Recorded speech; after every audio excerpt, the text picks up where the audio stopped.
如果一个人因为种种原因，身体的能量很低，那不仅身体状态会变差，情感状态、思维状态也会变差。这是一个整体低版本、低能量的运行模式。如果你很长一段时间都处于能量低微的状态，气血不足，经络拥堵，消化不畅，神魂体乏，连骨骼和肌肉都无处不痛。在这个状态下，我们跟世界万物交流的时候，很多东西都消化不了，包括食物和情绪，内在和外来的任何压力无法承受，愿望也无法转化为行动力，对很多事情失去了兴趣，原本可以滋养和发展自己的内外环境，突然间都变成了阻碍和压力。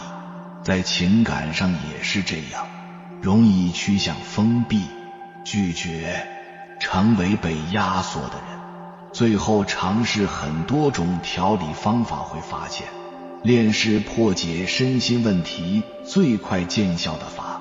百日筑基是内修丹道入门的第一关，是对身体机能加以修复、补益，以达到精气神充足的过程。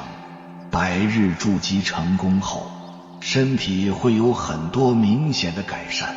首先，随着功夫的深入，我们的专注力和意志力随之增强，自制力也会提升，身体气能增加，身体体力也会逐步增加。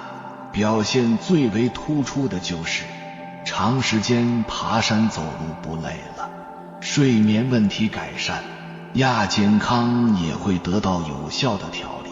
其次，不管是男性还是女性，自己的容颜也会发生巨大的改变。元精元气的聚集会提升肾气，头发变得乌黑透亮，皮肤会变得紧致红润，气血充盈。感谢你有机缘看到这里，今天分享的内容依然非常精彩，是道家高人关于筑基炼己的感悟，非常珍贵难得，请静心看完。在开始修行之前，首先要进行筑基炼己，这是修行的关键，也是正法修行的核心。在筑基之前，还有清德平基的方法。清德平基指的是通过调理身体来炼取精华。许多人在修行初期，由于七情六欲的干扰，他们的身体元精和元气已经受到损伤，导致大大小小的病痛缠身。如果身体不健康，就无法静心进行修行。清德平基的目的是清除身体的疾病，畅通经络，使身体保持健康并处于平衡状态。社会上流传的许多功法，如按摩导引、呼吸调节、草药疗法等，都可以归纳为清理平衡基础的方法。这些方法对于保持健康、治疗疾病、延年益寿非常有益，对于提升人体素质也至关重要，应该得到广泛推广。没有健康的基础，就无法进行深入的修行。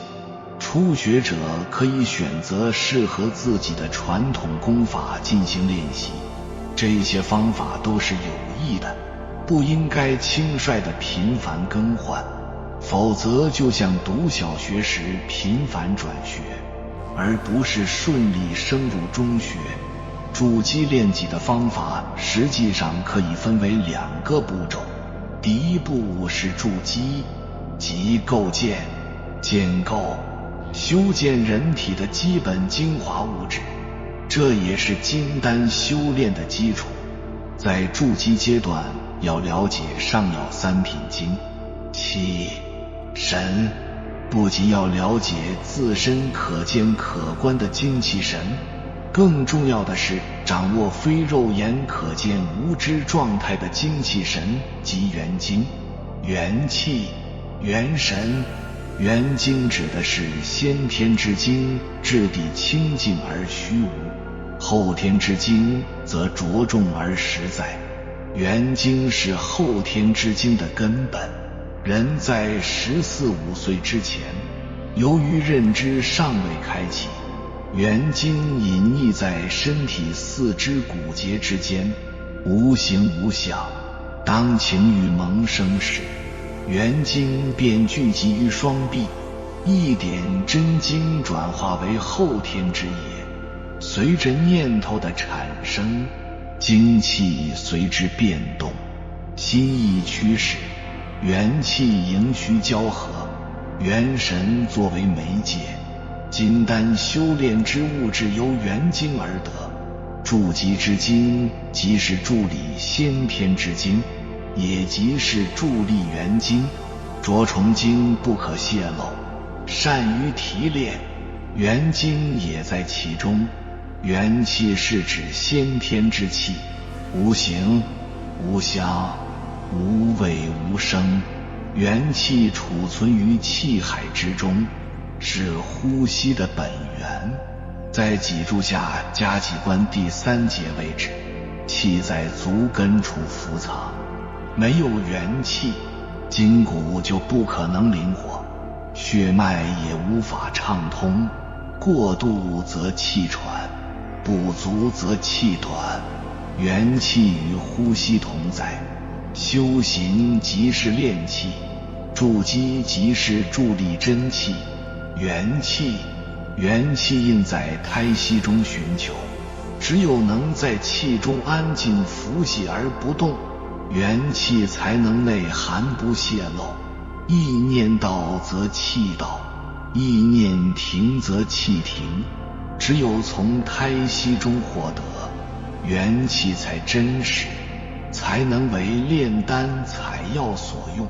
因此有调息法，元精也在胎息中寻求，元神寄居于心之上，隐藏在真在之中，受先天之支配。其基本物质即为元性，经过炼之后成为元神。内敛时则寂静不动，外放时一息千里，能够飞入石中，入水不溺，入火不焚。神识受主宰，则会疲惫耗损；神识安静，则会活泼灵动。筑基修炼者要建立先天之元神，凝聚神识即是方法。在筑基过程中，如果神力不足，就要勤修德行，悔过迁善，戒多言语。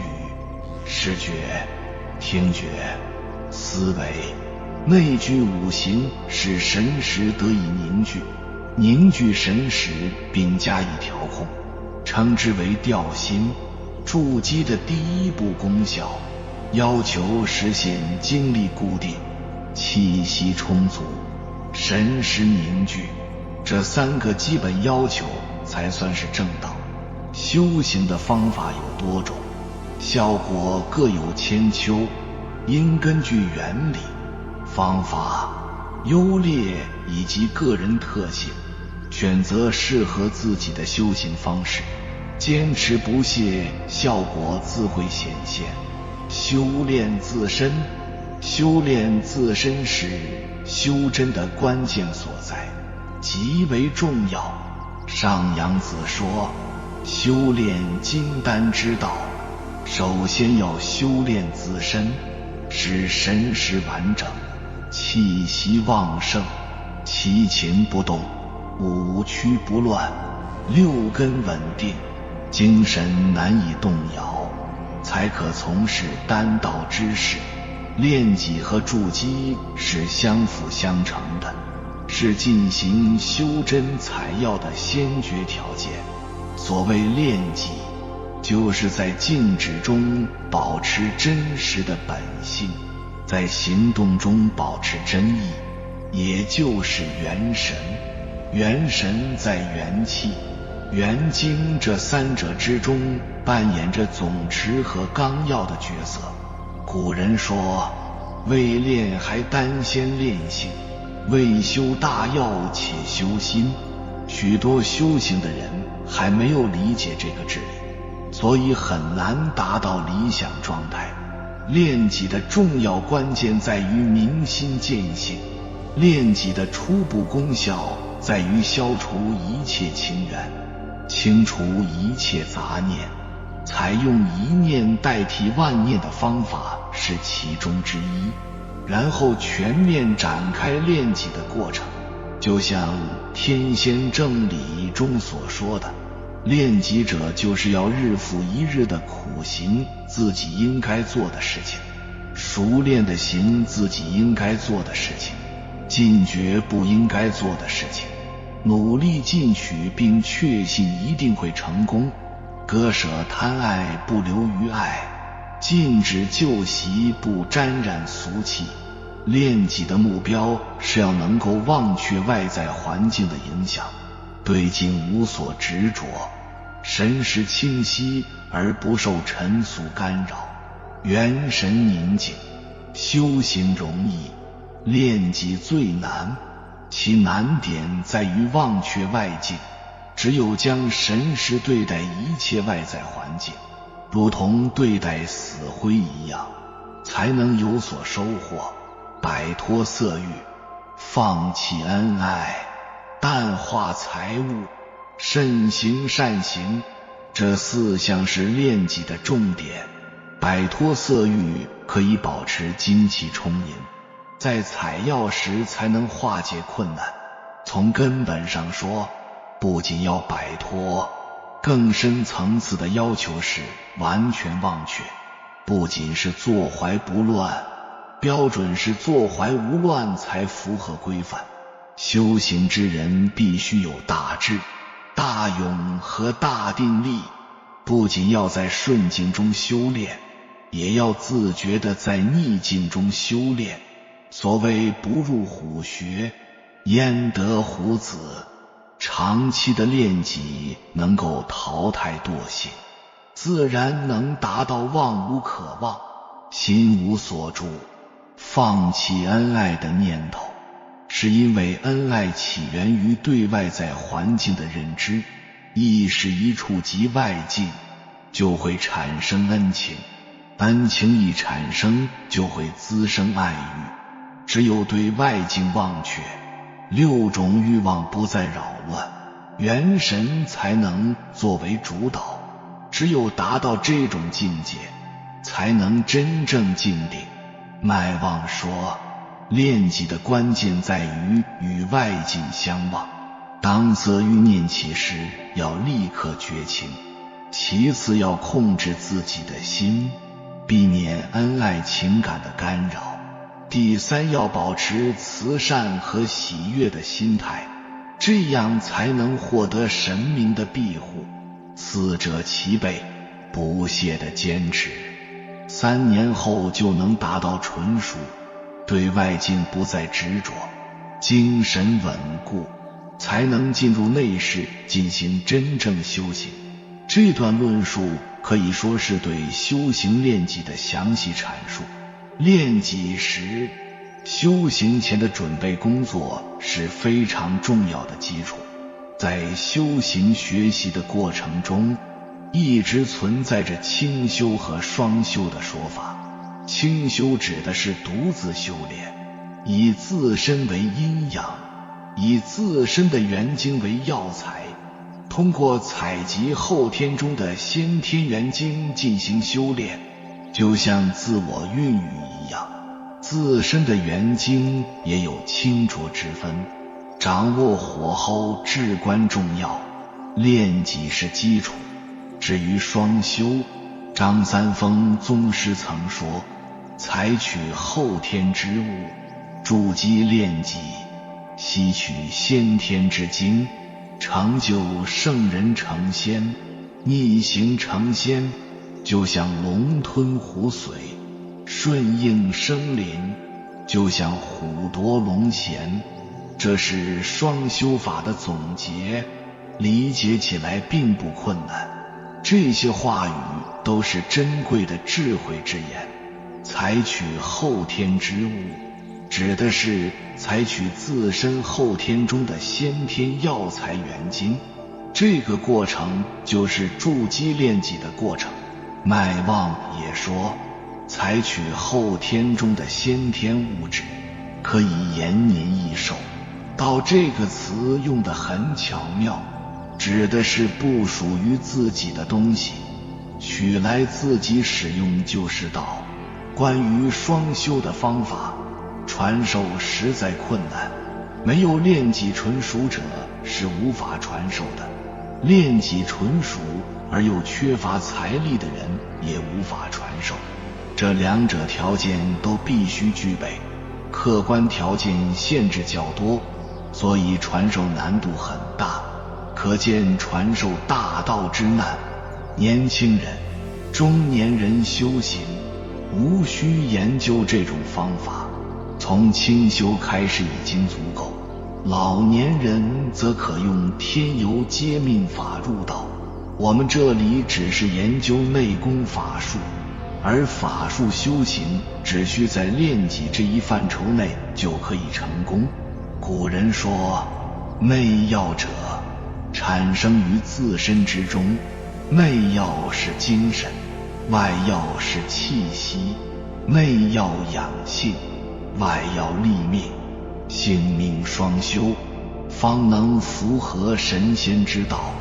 而法术修行则是运用元神，所以重视内药的摄取，修炼性情就可以了。大家可以踏实前进。至于想要修行金丹大道，还需等待一定机缘，不必急于求成。希望你不要被各种一说邪法所迷惑。儒家通过敬，尊敬天地，尊敬君主，尊敬师长，通过正襟危坐的形式，端正身心，培养浩然正气，得大智慧，通晓一切，也是通过肉体往回走。佛家通过放弃心外之物，不执着，直接温养本性，心神为本性，也是往回走。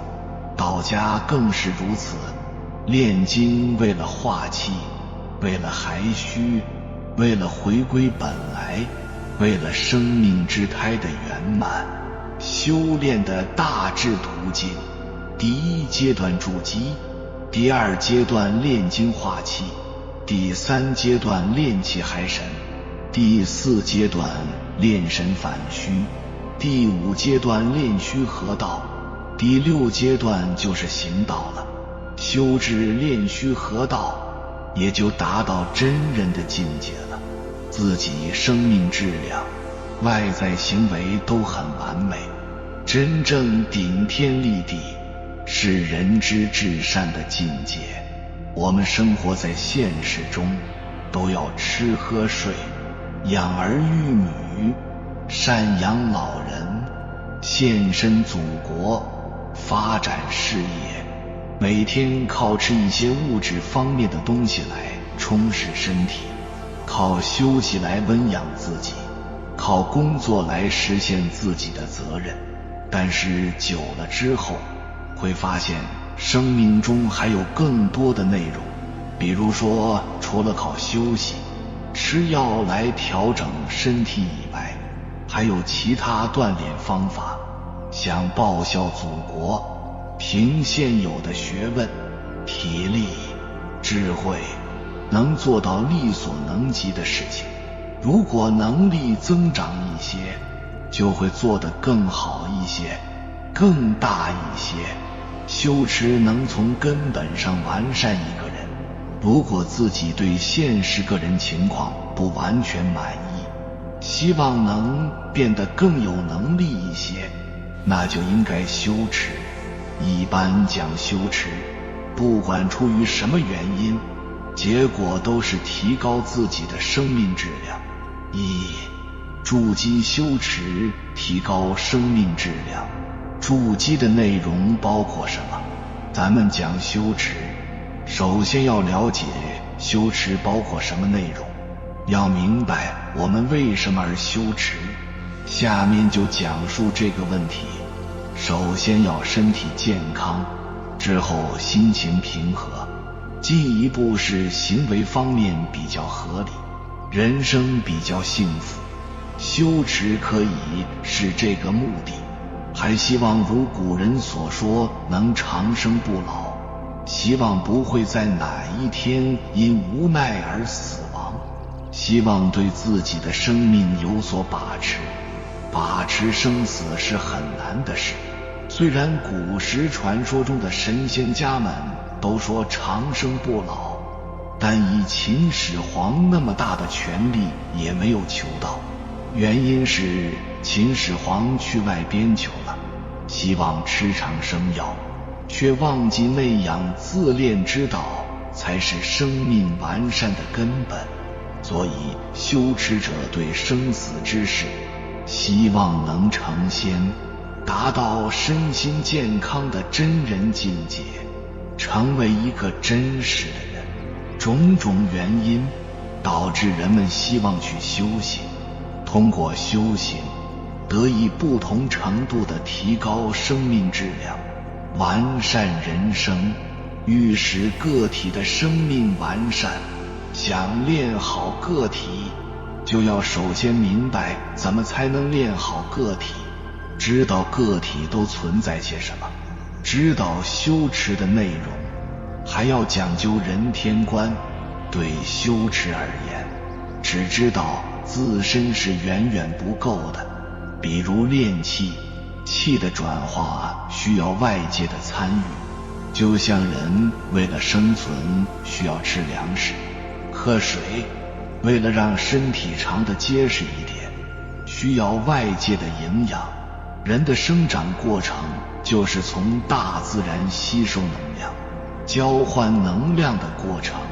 如果在道理上还认识不到人与外界有能量沟通的话，就无法吸取大自然的气，无法主动的去采，那就不属于自恋了，只靠本能的吸收，那样太少。这些基本的人天关系事先都应该知道，根据自己对修持的认识，再去修炼，去体验，体会到了，用身体证实了，便会确认这个原理，接受这个原理，才能踏踏实实的去练。当身体出现新的状态，就会认识另外的思想观念，再用它指导自己下一步修炼，用思想理论来指导自己的行为。儒家通过敬，尊敬天地，尊敬君主，尊敬师长，通过正襟危坐的形式，端正身心，培养浩然正气，得大智慧，通晓一切，也是通过肉体往回走。佛家通过放弃心外之物，不执着，直接温养本性，心神为本性，也是往回走。道家更是如此，炼精为了化气，为了还虚，为了回归本来，为了生命之胎的圆满。一般讲，佛家强调化性，化到身体内外皆空，出金光以后再开始练命法温养，面壁还虚。而道家讲究精气神，这三者哪一个都不丢下，都需同时练。在练精的时候注重小腹，练气的时候一般都是合车搬运，周天运行。练神的时候则内含化性，在筑基阶段也有化性的内容，虽然只能起到调节性情而养心神的作用，但为了以后的还需炼神修炼。历代修炼，大家还是把它提前至修炼之初时即已经训练了，潜移默化，习惯成自然，善行为本，少为恶行，持之以恒等修炼所必有的信念，也成为修炼的内容。这也即是基础阶段的炼己内容。炼己就是化心性，好的念头继续努力，坏的念头去掉。一般是先要明理，修炼之理明白之后，知道该怎么去走，就顺理成章。不明白的话，就容易闹乱子。修持的过程以丹道言之，心印精月，上要三品，神与气精、精气神三者构成人的生命现象，构成一个活的人体。既然人由精气神这三种材料构成，那么就应该炼精、炼气、炼神，练得越多越好，越纯越好，使人的生命源能够有一个再造的过程。父母生养是靠别人塑造我的生命，现在希望自己努力达到再造，使生命质量能够提高与完善。道家是这样认识生命的，所以修持方面就围绕此三者，通过炼精、炼气、炼神来达到目的。其修炼的大致途径：第一阶段筑基，第二阶段炼精化气，第三阶段炼气海神，第四阶段炼神反虚，第五阶段炼虚合道，第六阶段就是行道了。有个渐进的过程，只是从理念上认识人体有精气神，但到底精是什么，气是什么，神是什么，要练它，先要了解它，那就必须从身体气血上入手，从1、2、3入手，往前去走，走到最高位置。道家的修持之法很实在，是循序渐进的，中间不留空档，一步一个脚印，踏踏实实地往前走，修至炼虚合道，也就达到真人的境界了。自己生命质量、外在行为都很完美，真正顶天立地，是人之至善的境界。因为道家修炼的法门很多，是一手上丹田，还是中丹田，还是下丹田，是直接砍离相交，还是合车搬运，是入手就温养命态，还是从炼精、炼气开始，是从形体还是从意念着手，是以动功为主还是以静功为主等等，各自不同，但总的原则大致是一样的。不管走哪条脉络，身体大致的变化大体都如上面所提到的，这是道家的认识。3、修持的结果，生命完善。一般修持能达到什么结果？人只要踏踏实实每天去锻炼，涵养自己的身体，至少能比不照顾它更健康，更少些无奈的事，少一些疾苦，能使生命活得更长，就是长寿。当然还能使人生价值体现得更好，还有就是真人境界。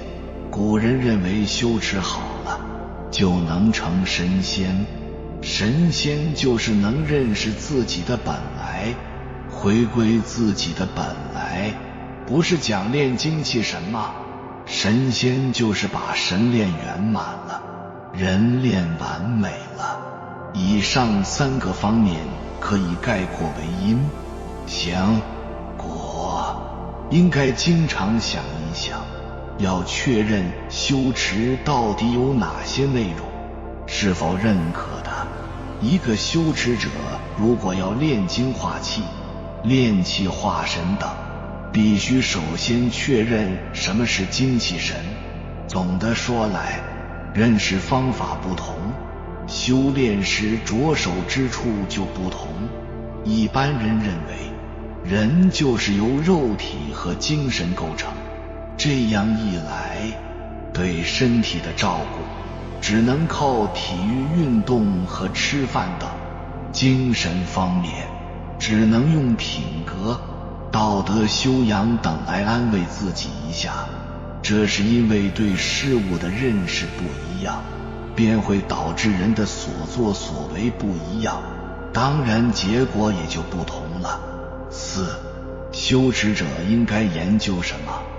修持并不是说什么都不管，告诉一首小赋就一首小赋，让练小周天就练小周天，让静坐就静坐。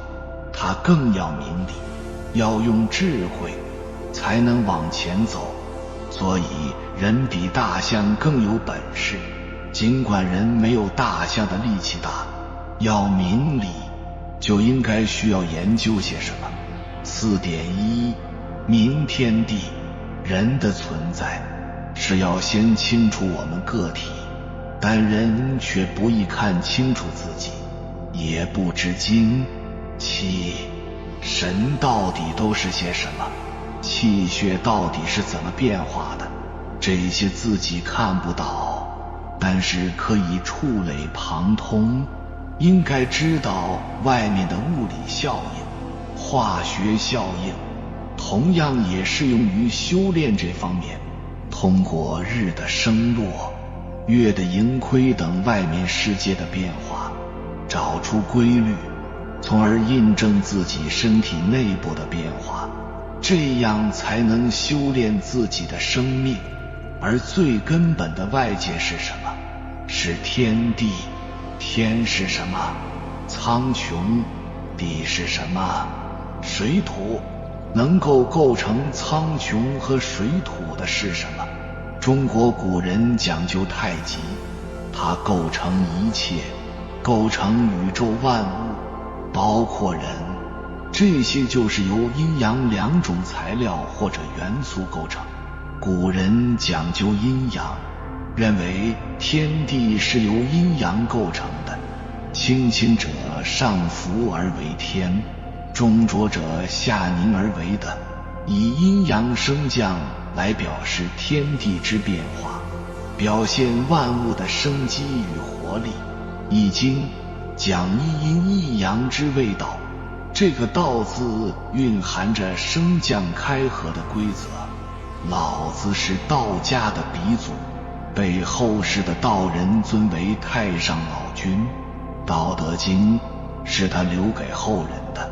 道德经认为宇宙就是一个道，或者说宇宙的存在是由于道的存在而存在的。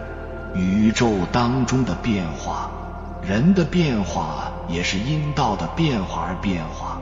道充塞于天地之间，无所不在，一切都是道构成的，包括阴阳也是道。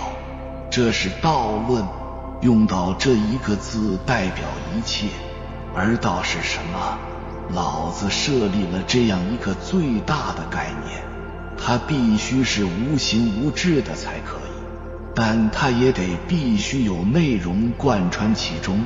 所以古人设立第2个概念就讲气，宇宙由气构成，日月山川也是由气构成的，茫茫四海也是气，包括人、生命，还有神也好，精也好，那也是气的不同形态，或者是另外一种概念而已。把气分成诸多方面，也只是为了把事物表达得更清楚罢了。天也好，地也好，一切都是由气构成的，形形色色的物体都是气的不同组合、不同变化而构成的不同存在态，大千世界皆为气。修炼要是不知道气是怎么回事，怎么去练？要了解同源之理，人天同源，物我同源，同源之理即为道，即为气。在道家的庙观大门两边都写着道气长存，这便是道家思想很实在的体现。天地也好，宇宙也好，万物万事也好，它只是由气的不同组合而构成的不同物象，其大致的模式是怎么样的，或者说宇宙的模式是什么，那就是道的演化。道是天地存在与变化的根本。道德经里说，道生一，一生二，二生三，三生万物。道是无形无质的，一是无形有质，二是有形无质，三是有形有质。道没有形状，也没有质量，只有一份万物之本的内容。一也好，二也好，都是物化的过程。三就是有形有质，成为物体了。其实道也可以看作是灵，一切都是无形无相的，由无生成有，有无之间交替变化，构成生命物质的存在与消亡。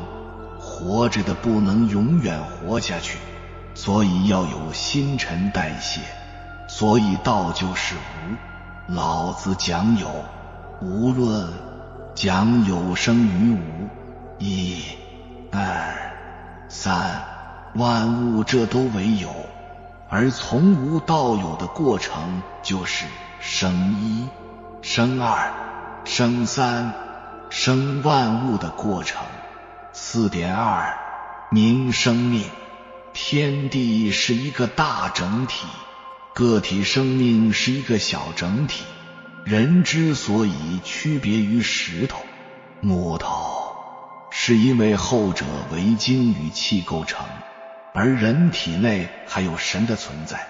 其他动物、植物，一切活的东西都有神存在。当精、气、神三者聚在一起时，才能构成活的生命。也可以说由道而为气，气化为三，为精、气、神，或者说到分阴、阳、阴。阳分三才，人之三才为精、气、神。既然讲人天合一之理，万物都是相通的，那么道是怎么跟万物、跟人相通的呢？道德经的宇宙模式图为：道生一，一生二，二生三，三生万物。由此，我们可以把生命模式图写为心、神、气、精神，可以把人看作是心和身两部分。当然，这里的心不是指心脏，可以把道看成心。心是一个概念，它也无形无相，但人却不能否认它的存在。接下去把一看作神，二是气，三就是精了。所以由道至万物的生成变化过程，具体到人，就是由心主宰一切行为。心能生神，神生气，气生精，精变化出人的身体及其行为，这是大致的脉络。4.3 明修行。我们从宇宙模式图和生命模式图中能不能再找出一条生命修持的模式？老子讲返璞归真，讲无为之境，我们修道呢，可以像树叶之精华往树根去走一样，回归它本来的地方，归根才能达到复命，回到生命的本来，能够再造生命，完善生命，所以叫归根复命。老子的书起名叫《道德经》，可见把道看的是多么的重要，认为宇宙因为道的存在才存在，如果失去了道，宇宙就变得浑浊不堪，翻天覆地；人失去了道，就变得神魂颠倒，天地不能失去道，生命修炼也不会失去道。一个生命产生后，经成年到老年，最终趋向于死亡。人们希望能像天地一样长久，这就需要往回返，顺则反，逆则仙，这是修持界的话。为了成仙，就要回归婴儿的位置，由万物道三、道二、道一，归于道。修行也是往这方面走的，也就是《道德经》所言，天得意以清，德得意以宁，神得意以灵，如人的仪就成为仙人境界了。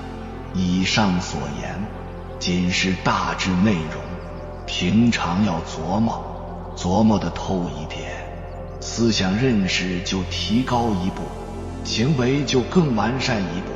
具体说来，修行包括以下内容：一是人天合一思想，因为修行是建立在人与天地之间的整体观上，人天合一思想源自老子道论。经书上说，人法地的法天，天法道，道法自然，强调生命存在与完善的整体观。自然就是随之，如河流奔腾而下，是谓自然。反之，硬要河水逆流而上，那就不自然了。二是无为思想，讲修行，明白人天合一思想后，用什么态度去修去实行呢？道德经讲无为思想，佛家用戒律去掉执着，放弃一切外缘，回归本来。道家通过化精、化气、化神，达到命胎。化精也好，化气也好，炼神也好，人都得放弃平时的不良习惯。如果去跟人喝酒、吸烟，就不可能很好的温养命态了。要求能放下，这就是一种无为思想。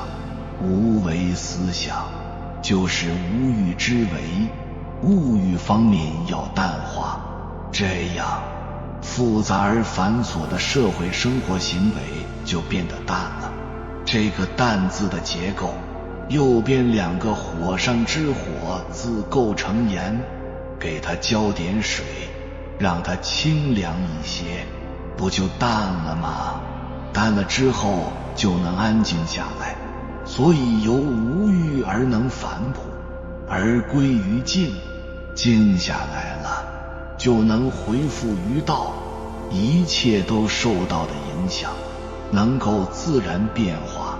所以道德经还有一句话，万物降自化，万物自化，生命就得以转化，精气神就得以培养，这就是修持。三是神气融合，道家讲究炼金丹，用什么才能炼金丹？用气。又怎么培养元气呢？